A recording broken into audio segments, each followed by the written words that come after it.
ज्ञेयं यत्तत् प्रवक्ष्यामि यज्ञात्वामृतमश्नुते अनादिमत्परं ब्रह्म न सत्तन्नासदुच्यते।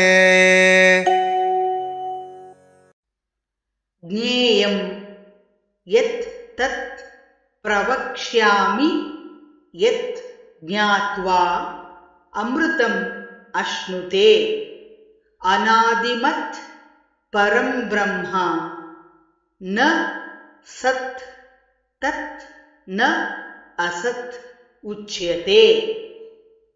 ज्ञेयं यत्तत् प्रवक्ष्यामि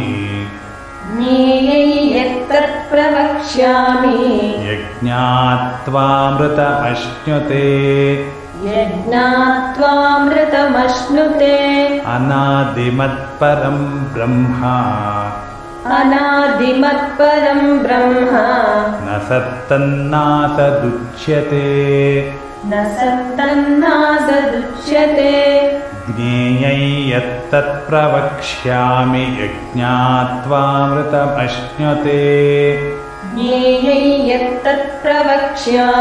यज्ञात्वामृतमश्नुते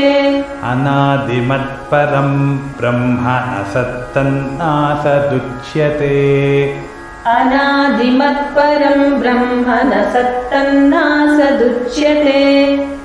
ज्ञेयं यत्तत् प्रवक्ष्यामि यज्ञात्वामृतमश्नुते अनादिमत्परं ब्रह्म न सत्तन्नासदुच्यते।